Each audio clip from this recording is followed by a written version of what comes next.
Hello everyone, I welcome all of you to Bihar PCS Sutra. और ये video है regarding BPSC cut off क्या जा सकती है, तो उसके रिगार्डिंग है। बट हम लोग कुछ ना कुछ साइंटिफिक एनालिसिस करके देखेंगे कि क्या था। डायरेक्ट मैं ऐसे ही नहीं बोल दूंगा कि ठीक है कि क्या जाएगा कट ऑफ। चलिए तो इस पे देखते हैं। पहला क्या पॉइंट है कि पेपर का जो लेवल था वो डिफिकल्टी लेवल हाई था। सबको पता है कि पेपर मतलब आप मॉडरेट ठीक है कह लो, बट मैं तो इसको टफ की कैटेगरी में रखूंगा ड्यू टू करेंट और साइंस। ये दोनों के कारण मैं इसको टफ की कैटेगरी में रखूंगा, इसके कारण। ठीक, दूसरी जो है ये क्या होता है कि हमारा मार्क्स लो करेगा। नेक्स्ट क्या होता है कि वैकेंसी पे हम लोग बात करेंगे। वैकेंसी जो 70th बीपीएससी में आया था वो 235 है, और इस बार जो 71st में है वो कितना है तो 1298। तो ये मतलब अप्रॉक्स कर लो 10 टाइम्स लेता है तो 21 के मतलब 21,000 के अराउंड 70th में लोग मेंस लिखे थे, और 31.5 के अराउंड मतलब यही आसपास में 13 मतलब कि आप कह लो कि 13,000 13,500 मतलब यही रेंज में रहेगा। 71वीं में लोग लिखेंगे, तो जिसके कारण क्या होगा कि यहां पे ना कट ऑफ इंक्रीज करेगा। ये फैक्टर कट ऑफ क्या होगा, इंक्रीज करेगा। चलिए नेक्स्ट फैक्टर हम लोग देखते हैं। अगला फैक्टर क्या है कि रिवाइज्ड स्कोर। अभी मैंने पोल कराया था, वहां पे मतलब 75% लोगों ने क्या कहा कि उनके मार्क्स जो पहले जो आ रहे थे उससे डिक्रीज हुए, घटे हैं। ठीक है, घटे हैं ना कि बढ़े हैं। मोस्टली लोग मतलब सिर्फ 20 to 25% लोग जो थे जिनके मतलब 2 मार्क्स या 1 मार्क्स ऐसे इंक्रीज हो गए हैं। चलिए तो ये क्या होगा कि ये भी डिक्रीज करेगा पिछले ईयर से कट ऑफ। ठीक, नेक्स्ट क्या है देखते हैं कि कैटेगरी वाइज डिफरेंस जो है इस बार ये बहुत लोग ध्यान नहीं दे रहे हैं, लेकिन बहुत कम रहेगा। क्यों कम रहेगा? क्योंकि देखो जब देखो क्या होता है ना कि 108 110 लोग क्या आ रहे थे तो उस टाइम 91, तो ये गैप मतलब जैसे 91 95 ऐसे भी दिख रहा था। ठीक, और 80 85 भी दिख रहा था। अभी क्या है कि आप जब रेंज देखोगे कहीं भी तो आप देखोगे ना तो लोग जो हैं वो 70 से 80 वाले बहुत आपको मिलेंगे, 80 से 85 की रेंज वाले भी बहुत लोग मिलेंगे।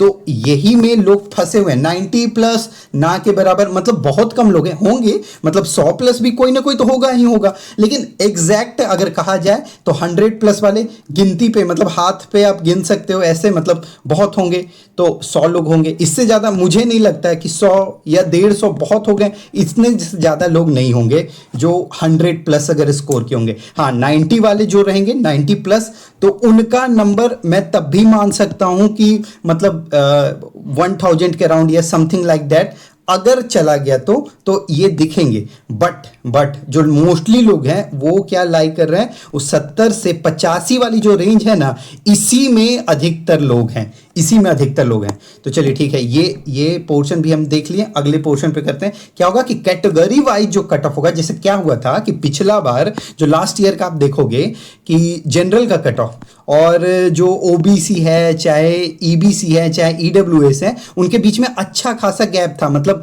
6 नंबर 7 नंबर 8 नंबर इस टाइप से गैप थे। ठीक, 8 9 10 नंबर तक गैप, 10 तो फीमेल का गया था गैप, बट यही रेंज में मतलब स्टार्ट हो गया था गैप जाना।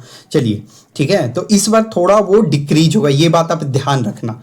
चलो नेक्स्ट पॉइंट पे आते हैं हम लोग कि कैटेगरी वाइज की बात करें। 5th नंबर जो पॉइंट हमारा क्या कह रहा है इसमें, जिसपे हम लोग करने वाले हैं कि फीमेल को ना 35% जो क्या मिला है तो डोमिसाइल मिल गया है। जिसके कारण क्या होगा कि जो भी मेल कैंडिडेट होंगे उनकी कैटेगरी में जो भी फीमेल अच्छा करके मतलब स्कोर है, कुछ फीमेल 90 ला रही होंगी, कुछ 85 प्लस ला रही होंगी, कुछ 100 प्लस भी ला रही होंगी, तो वो सारी ना वो जनरल मेल में काउंट आएंगी, मतलब इधर से फाइट करेंगी।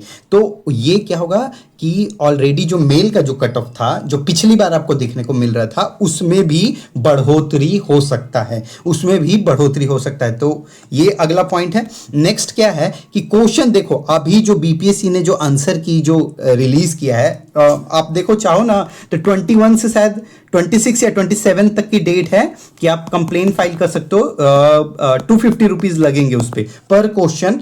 लेकिन आप जो भी सोर्स डालना ना उस पर, तो या तो एनसीईआरटी डालना या तो पीआईबी डालना, मतलब इन्हीं का वो मानेंगे, और भी मानेंगे या नहीं मानेंगे उनकी मतलब कि अंतिम जो फैसला जो होगा ना उनके हाथ में होगा, तो देख लेना। बट मेरे हिसाब से एक क्वेश्चन तो डिलीट होना ही होना पड़ेगा, मतलब वो ऑब्वियस है, जो सबको को दिख रहा है कि जो 2023 जो कोई जूनियर जो गेम्स है वो हुआ ही नहीं है। 2000 मतलब 23 में ही हो गया, अब 2025 आप डाले हुए 2025 में हुआ ही नहीं है, तो वो क्वेश्चन तो मेरे हिसाब से 1 मार्क्स मतलब 1 मार्क्स सबके वो डिलीट जो होगा जो मिलेगा सबको मिलना चाहिए, वो एक तो मुझे लग रहा है। बाकी ऐसे तो 10 क्वेश्चन है टोटल, मतलब लोग ऐसे बना बना के टेलीग्राम पे या अलग जगह पे वो शेयर कर रहे हैं। बट बीपीएससी आप देखो लास्ट टाइम भी कट ऑफ जो गया था वो 91 गया था, ठीक है, लेकिन उसमें कितना 4 मार्क्स सबको मिला था। और प्लस में जो आपको पता ही होगा कि शायद 20% या 20% के अराउंड 20% के अराउंड जो एग्जाम री एग्जाम जो हुआ था, तो उसमें वाले जो भी लोग अपीयर किए थे तो वो उन्होंने मतलब थोड़ा तो कट ऑफ इंक्रीज किया था। तो लास्ट ईयर का जो कट ऑफ था तो वो 87 ऐसे बनता। बट जो क्या क्या आप कहोगे कि वो लेवल का क्वेश्चन और इस लेवल के क्वेश्चन में क्या दोनों लेवल सेम है? नहीं, वो एकदम सीधे, मतलब आप घटना चक्र पढ़ के जाओ, आप करके आओगे। करेंट मतलब आपको बुक से मिल जाएगा, बट इस बार क्या आपको मिल रहा है घटना चक्र? आप साइंस उठा के देख लो कितने क्वेश्चन होंगे आपको जो डायरेक्टली इसे घटना चक्र से मिल होंगे, मुश्किल से 5-6, इससे ज्यादा नहीं मिलेंगे, ठीक है। प्लस में आप जब देखोगे करंट की, तो जो भी हो XYZ जिनकी भी मैगजीन हो, आप देख लो, क्वेश्चन मिला लो, भले आपको आकर के क्या 3 स्टेटमेंट वाली है, एक स्टेटमेंट अगर मैच कर रहा है तो वो कह दे रहे हैं कि मेरे से क्वेश्चन आया। नहीं, ऐसा इससे क्या ये दोनों एलिमिनेट कर लेगा बच्चा?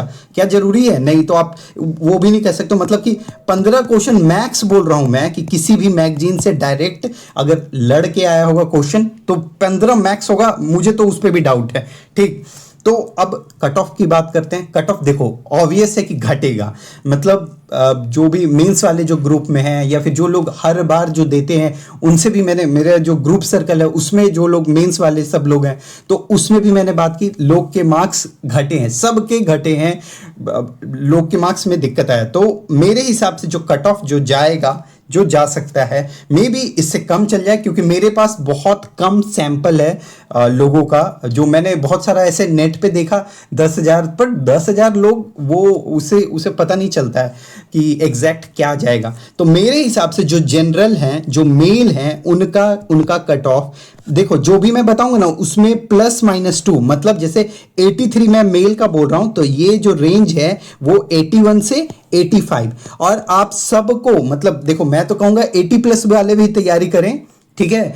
देखो मैं अब ऐसा नहीं कर सकता हूं ना कि अब आपको बोल दूं कि 75 चला जाएगा, ये पॉसिबल नहीं है। देखो नॉर्मल सी बात है, अगर ठीक है कुछ लोग बता रहे हैं कि 75 चला जाए, मे भी चला जाए, बहुत अच्छी बात है अगर चला जाता है तो। बट मेरे हिसाब से जो मेरी एनालिसिस जो कहती है, तो ये मैं सपोर्ट नहीं करूंगा, 75 मार्क्स नहीं सपोर्ट करूंगा, ठीक है। जिनके भी 75 मार्क्स आ रहे हैं, आपकी मर्जी, आप कर सकते हो, बहुत अच्छी बात है, अगर करना चाहो इतना कट ऑफ चल जाए तो साथ में कोई दिक्कत नहीं है। लेकिन मेरे हिसाब से जनरल जो मेल कैंडिडेट होंगे, क्योंकि अभी आपने देखा कि जब यहाँ पे वीमेन का देखो सीट जो है वो कम है, इस पे भी तो ध्यान दो आप। सिर्फ नंबर ऑफ, ये आप कह रहे हो कि ठीक है, तो नंबर ऑफ वैकेंसी भी मैटर करता है ना। उसके अलावा फिर देखो यहाँ पे जो डोमिसाइल होगा, तो ये जो फीमेल होंगी ये भी तो आएंगी। तो मेरे हिसाब से 81 से 85 जो रेंज है, मतलब 83 +-2 for male candidate general. Female के लिए अगर बात करूंगा तो सेम 73 +-2, मतलब ये 71 से रेंज वेरी करेगा, कहां तक? 75 तक। तो इसी के बीच में जाना चाहिए। बाकी मैं सब कैटेगरी का एक बार पढ़ देता हूं। ओबीसी के लिए 79 +-2 मैं नहीं अब बोलूंगा, अब समझ जाना, ठीक है। 67 ईडब्ल्यूएस का 78 66 फीमेल के लिए, ईबीसी के लिए 77 और 63 फीमेल कैंडिडेट के लिए, ठीक है। फीमेल कैंडिडेट के लिए एससी के लिए 62 मेल एंड फीमेल के लिए 50, और एसटी के लिए 58 male candidate and female candidate 57, ठीक है। ये मेरी है प्रिडिक्शन, मैं नहीं ये दावा कर रहा हूं कि ये सही है, बिल्कुल एकदम इतना ही जाएगा, इससे कम नहीं जा सकता है, बिल्कुल जा सकता है। बट मेरे हिसाब से जो मैं प्रिडिक्ट कर पा रहा हूं तो यही कर पा रहा हूं, ठीक। अब देखो ये तो हो गया। अब मैं बात कर रहा हूं, कुछ लोग जो टेस्ट सीरीज की बात कर रहे थे, मैंने पोल कराया था। तो उससे पहले ना मैं कुछ इंस्टीट्यूट की मतलब मैं नाम नहीं लूँगा उनकी, बट आपको कुछ सच्चाई दिखा देता हूँ कि क्या मतलब देखो, मैं यहाँ पे साइन था वो मैंने हाइड कर दिया है कि जिन्होंने दिया है। ये देखो, ये सेक्शनल टेस्ट है किसी पेपर का जो मैंने दिया था। 114 मार्क्स का होता है, आपको पता है कि एक सेक्शन 114 मार्क्स का होता है। उसमें मुझे इन्होंने 95 मार्क्स दिए हैं, ठीक है, 95। ठीक, अब ये रियलिटी में क्या पॉसिबल है क्या कि इतना मार्क्स कभी एग्जाम में आ सकता है? देखो ये कितना, ये 38 में 35 मार्क्स, 38 में 34 मार्क्स, क्या एग्जाम में कभी आता है? मैं ये गारंटी कह सकता हूं कि जिस पर्सन ने भी ये मेरी कॉपी चेक करी होगी वो कभी भी मेंस नहीं दिया होगा, उन्होंने कभी भी मेंस नहीं दिया होगा। अगर मेंस देते तो कभी ये 8 में 7 नंबर, 8 में 6 नंबर, चलो 6 तो तब भी मैं मान सकता हूं, ठीक है, एक बार मान सकता हूं, शॉर्ट वाली तब भी मैं डाइजेस्ट कर जाऊंगा, बट ये लॉन्ग में, और मुझे आप टॉप करवा के, जो भी 3000 लोग जो दे रहे हैं, जो 4000 लोग दे रहे हैं, उसमें टॉप करवा के आप, मैं वहां करके क्या ही ले लूंगा? देखो आप फीडबैक देखो आप, चलो मैं दिखाता हूं कि जैसे ये इन्होंने मुझे 38 मार्क्स दिया है। इस क्वेश्चन को मैंने अटेम्प्ट किया था, तो अर्बनाइजेशन पे क्वेश्चन था, तो ये इवेलुएट, ये जो भी है, तो आप इसको देख लो, ये मैंने इन्होंने चेक किया है कॉपी। ये कहीं कोई फीडबैक आपको दिख रहा है? देखो देखते जाओ, कोई फीडबैक दिख रहा है? नहीं, कहीं कोई फीडबैक नहीं, अभी तक सिर्फ यहां पे एक गुड लिख के दिया है और कुछ भी नहीं, कुछ भी नहीं। उसके बाद देखो आप, कुछ भी नहीं, कुछ भी नहीं, कुछ भी नहीं। ये मैंने पूरा ये क्वेश्चन कंप्लीट कर दिया, यहाँ पे देख रहे हो आप, इवेल्युएट जो क्वेश्चन का डिमांड था वो मैंने सारा एड्रेस किया है, बट यहाँ पे कोई फीडबैक नहीं, बस सिर्फ स्टार्टिंग में एक जगह गुड और यहाँ पे मार्क्स, यहाँ पे कहीं तो, हाँ यहाँ देखो, यहाँ पे इन्होंने मार्क्स दे दिया 34 38 में। चलो नेक्स्ट आपको दिखाता हूँ, नेक्स्ट, चलो नेक्स्ट। और ये सब मैं बड़े बड़े इंस्टीट्यूट की बात कर रहा हूँ जहाँ पे ये जो कॉपी जो भी चेक करते हैं ना, पता नहीं उनका क्या स्टैंडर्ड होता है। आप जहां भी देखो, आप जाना, आप जरूर ये चीज देखो कि जो भी आपकी कॉपी चेक कराओ, कम से कम एटलीस्ट इंटरव्यू तो अपीयर्ड हो, इंटरव्यू अपीयर्ड बंदा तो हो, कम से कम उसको पता तो हो। अब देखो 38 में 35 मार्क्स कभी नहीं मिलता है। मैंने ये क्वेश्चन अटेम्प्ट किया है, तरीका ये, यहां पे देखो जो भी है, ठीक है, मान लो कुछ अच्छा भी आपको लग रहा है तो इतना मार्क्स तो आप नहीं ना दे दोगे। उसके बाद देखो आप कोई फीडबैक नहीं, कुछ नहीं। हाँ, और जब ये कंप्लीट हो गया, मतलब मैंने वो पूरा नहीं लगाया है ये पेज, ठीक है, मैं इंस्टीट्यूट का नाम यहाँ पे हाइड कर दिया मैंने, तो उसकी चिंता नहीं करो। अब देखो ये मुझे मतलब टॉपर ये 114 मार्क्स दे, 14 में 95 या 98 जो भी था, अभी कितना था एक मिनट देख लेता हूँ, 90 समथिंग 95, ठीक है, 95 मार्क्स देने के बाद, रैंक 1 आने के बाद, इन्होंने इवेल्युएशन में मुझे क्या लिखा है ये देखो आप, डेटा एंड कंटेंट इनसफिशिएंट, पहला लाइन, ठीक, दूसरा line make answer more effective, और तीसरा लाइन यूज एग्जांपल। ये कहीं से आप खुद सोचो कि ये कहीं फिट बैठता है क्या इस तरह से? नेक्स्ट देखो, एक और टेस्ट का मैंने डाला है, देखो वहां पे 28 38 में डाले हुए हैं, जो भी मतलब अलग अलग टेस्ट का इन्होंने डाल रखा है। तो ठीक है, मुझे जो आपको बताना था आपको समझ में आ गया कि लोग कैसी क्वालिटी, आप ऐसे ही कोई भी टेस्ट के पीछे टेस्ट सीरीज, ये मैं आपको बता रहा हूँ बड़े बड़े इंस्टीट्यूट का बात है, आप छोटे इंस्टीट्यूट का नहीं बोल रहा हूँ, ठीक। तो मैंने जो सोचा है कि देखो, मैंने इस पे पोल भी कराया था, कुछ लोग इसमें मुझे इंटरेस्टेड लगे तो इसलिए मैंने ये डाला कि चलो ठीक है ये स्टार्ट कर सकते हैं। इसमें क्या करूंगा कि मैं खुद जो भी अभी लेटेस्ट पैटर्न होगा उस पे क्वेश्चन बनाऊंगा, ठीक। आपको एक परफेक्ट, मतलब ऐसे नहीं चैट जीपीटी वाला सीधे दे दिया कि ले लो, मतलब उनका आप देख लेना इंस्टीट्यूट सबका क्या हाल होता है कि आपका जो मॉडल आंसर जो मिलता है किस लेवल का रहता है। तो मैं आपको क्वालिटी, मैं मतलब ये बोल सकता हूँ आप, क्योंकि मुझे पता है कि क्या डेटा होना चाहिए। और पता है क्या होता है, जब वो चैट जीपीटी से डेटा भी आपको देंगे ना, बहुत सारा फॉल्स डेटा आपको रहेगा वहां पे मॉडल आंसर में, उनके मॉडल आंसर में वो प्रेजेंट रहेगा, ठीक है।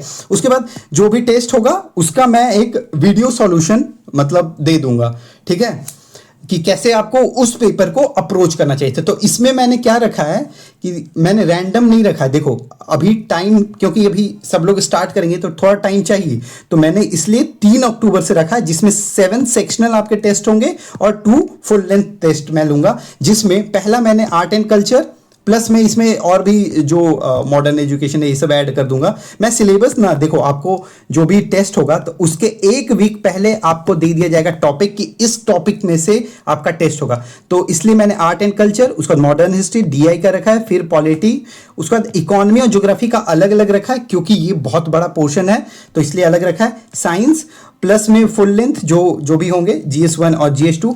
और मैं ट्राई करूंगा कि करंट की मैंने ये करंट नहीं लिखा है इसमें इसलिए क्योंकि ये आपका फुल लेंथ में ही चला जाएगा, करंट दोनों आ जाएगा फुल लेंथ में। क्योंकि और मैं क्या करूंगा ना, करंट के टॉप जो भी होंगे 50 जो टॉपिक्स होंगे वो मैं आपको यहाँ पे बता दूंगा कि आप उससे कर लो प्रिपेयर। तो ये रखा है मैंने। अब आपकी मर्जी, अगर मुझे अगर सही रिस्पॉन्स लगेगा तो मतलब मैं फिर इसको लॉन्च कर दूंगा। और